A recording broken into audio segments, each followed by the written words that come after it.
Welcome to our channel exam energy essence. So இன்றைக்கி நம்மளோட சேனலில் ரொம்ப இம்பார்ட்டண்டான அப்டேட், செகண்ட் கிரேட் டீச்சர்ஸ்க்கான நியமன தேர்வு டிஆர்பியால் நடத்தப்பட்ட அப்பாயின்மெண்ட் எக்ஸாம்ஸ்க்கான key answer. So SGT TRB இடைநிலை ஆசிரியர்களுக்கான நியமன தேர்விற்கான தடையாணை கோரிய வழக்கு 6/1/2025 அன்னைக்கு மதுரை ஹைகோர்ட்டில் லிஸ்ட் ஆகிருக்கு. அதில் என்ன கேட்டிருக்காங்க, ப்ரேயரில் தடையாணை பணி நியமனத்திற்கு தடையாணை வழங்குவதற்கான வாய்ப்பு உள்ளதா, என்ன கேஸு, அதோட டீட்டெயில்ஸ் பற்றின வீடியோ தான் இது. ஸோ கோர்ட்டு கேஸ் ஏற்கனவே கோர்ட் கேஸ் ஃபைல் பண்ணியிருக்காங்கன்றதை நம்ம ப்ரிவியஸ் வீடியோஸில் ஷேர் பண்ணியிருந்தோம். ஸோ அதை பற்றி தான் வீடியோக்குள்ளே போகலாம். ஸோ வீடியோக்குள்ளே போகிறதுக்கு முன்னாடி எக்ஸாம் எனர்ஜி எசன்ஸில் உங்களுக்கு பிஜிடிஆர்பிக்கான இங்கிலீஷ்க்கான மெட்டீரியல்ஸ் ₹4600. ஸோ 2000 பேஜஸ் உள்ள மெட்டீரியல் ஹேண்ட்ஸ் ஆனில் பிரிண்டட் மெட்டீரியலாக கிடைக்கிது.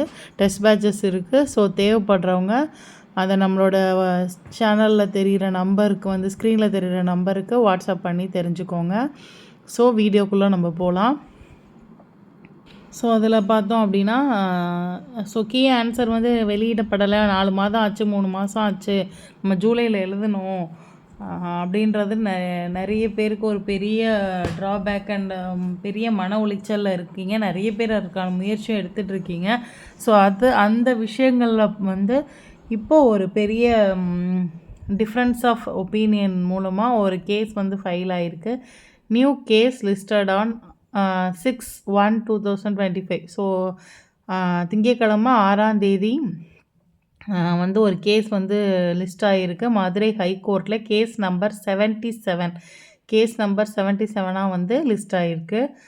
ஸோ காலையில் நமக்கு எப்படி இருந்தாலும் அதோட வழக்கின் போக்கு பற்றி தெரிஞ்சிடும். ஸோ அதோட டீட்டெயில்ஸ், என்ன ப்ரேயர் கொடுத்துருக்காங்க, யார் யார் தொடர்ந்துருக்காங்க அந்த வழக்கு, என்ன ப்ரேயர் கொடுத்துருக்காங்க, என்ன கேட்குறாங்க, ஸோ அவங்க என்ன எக்ஸ்ப்ளனேஷன்லாம் கொடுத்துருக்காங்க, வழக்கோட நம்பர் என்ன, இதை பற்றி தான் சொல்ல போகிறோம். ஸோ வீடியோவில் ஃபஸ்ட்டு பார்த்தோன்னா கோர்ட் நம்பர் 1 ஹானரபிள் ஜஸ்டிஸ் அவங்க நேம் கொடுத்துருக்காங்க.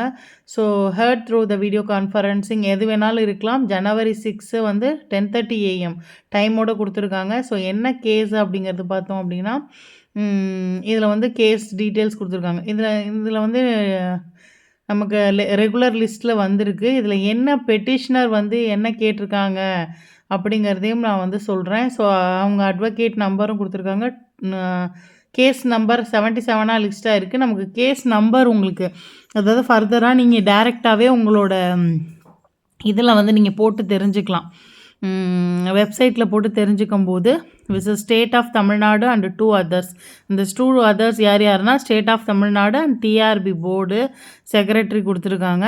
ஸோ கேஸ் நம்பர் பார்த்திங்கன்னா 31-191-2014, அடுத்து 26-159-2014 2 கேஸ் நம்பர் கொடுத்துருக்காங்க. So Vandana and 10 others versus state, Vandana and 10 others versus ஸ்டேட்னு சொல்லியிருக்காங்க. ஸோ அட்வொகேட்ஸ் கொடுத்துருக்காங்க. ஸோ இது என்ன அவங்க ப்ரே பண்ணுறாங்க, அவங்களோட டீட்டெயில்ஸ் என்ன இருக்குது, அவங்க ப்ரேயர் இன்டரிம் விஷயங்கள் என்னென்ன இருக்குது. ஸோ பொருள், பேப்பர் 1 தேர்வில் தேர்ச்சி பெற்ற பிஎட் பட்டதாரிகள் நல்லா கவனிங்க. பேப்பர் 1 பேப்பர் 1 டிடிஎட் படிச்சிருந்தா தான் எழுத முடியும்னு ஒன்று இருக்குது. ஆனால் அதற்கு முன்னாடியே அவங்க ஃபஸ்ட்டு நோட்டிஃபிகேஷன் போடும்போது ஏதோ ஒரு டிகிரி அண்ட் ஏதோ ஒரு டிகிரி ப்ளஸ் பிஎட் இருந்தால் போதும்னு போட்டிருந்தாங்க. ஸோ அதுக்கடுத்து ஒரு ஜிஓ வந்திருக்கு.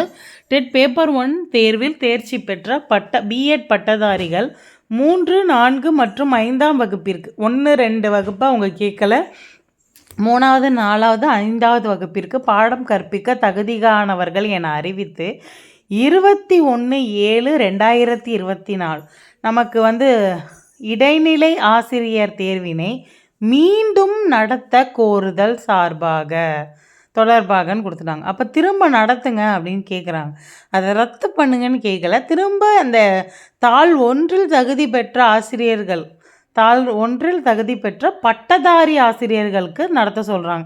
7/3/2002 வெளிவந்த டெட் பேப்பர் 1 நோட்டிஃபிகேஷனில் பிஎட் பட்டதாரிகள் தேர்வெழுத தகுதியானவர்கள் என்று குறிப்பிட்டதன் அடிப்படையில் பிஎட் பட்டதாரிகள் தேர்வு எழுதி 12,000க்கும் மேற்பட்டோர் தேர்ச்சி பெற்றோம்.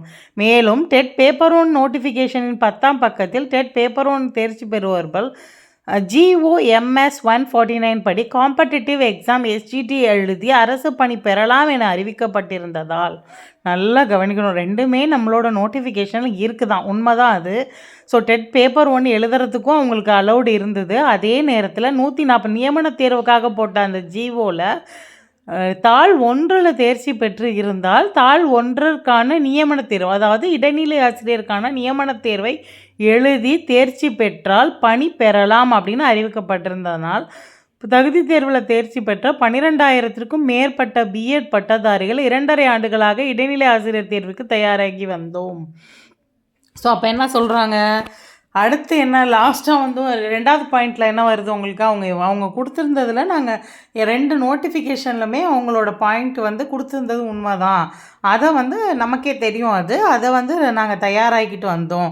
ஆனால் அடுத்து என்ன அவங்க சொல்கிறாங்க மேக்ஸிமம் அப்படின்னா, ஸ்கூல் எஜுகேஷன் டிபார்ட்மெண்ட்லேருந்து நமக்கு 2023 நவம்பரில் வந்த ஒரு ஜிஓவில் அவங்க வந்து இந்த பள்ளிக்கல்வித்துறை டிபார்ட்மெண்ட், ஸ்கூல் எஜுகேஷன் டிபார்ட்மெண்ட்டில் சில ஜிஓஸ் எல்லாம் சேஞ்ச் பண்ணியும் மாற்றம் பண்ணியும் கொடுத்துருக்காங்க.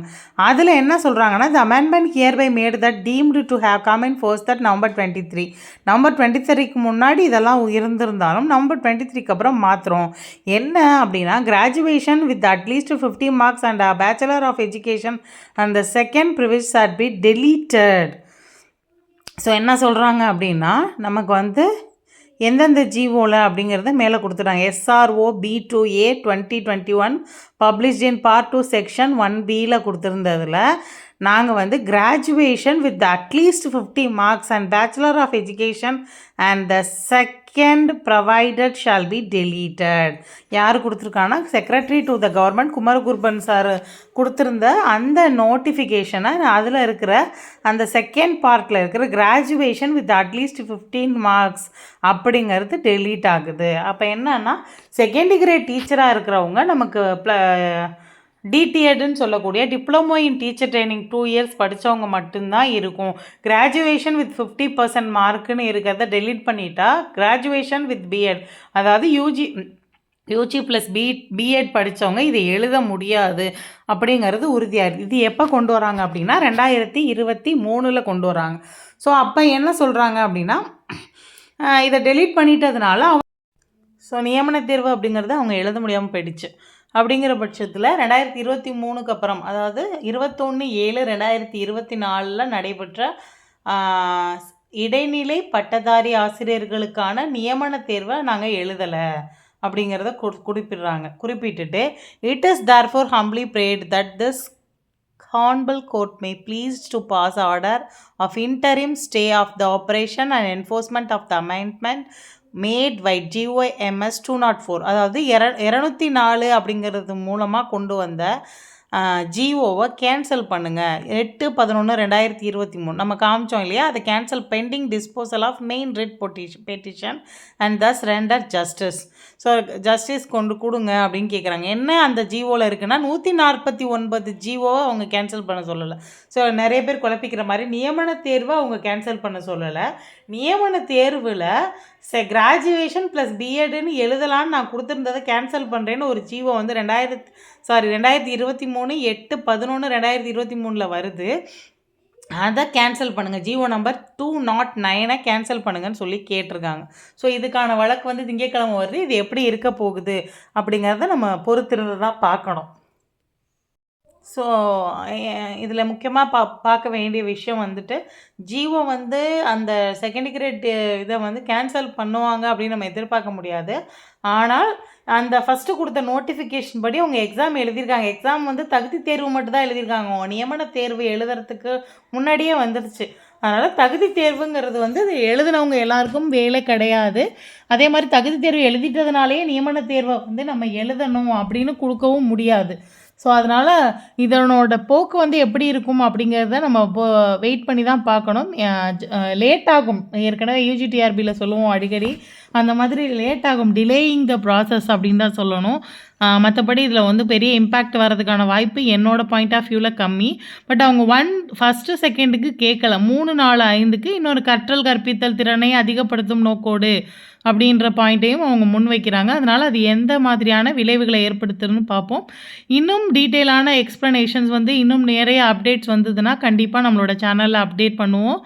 தொடர்ந்து எல்லா நியூஸையும் கரெக்டாக தெரிஞ்சுக்கிறதுக்கு நம்மளோட சேனலை சப்ஸ்கிரைப் பண்ணிக்கோங்க.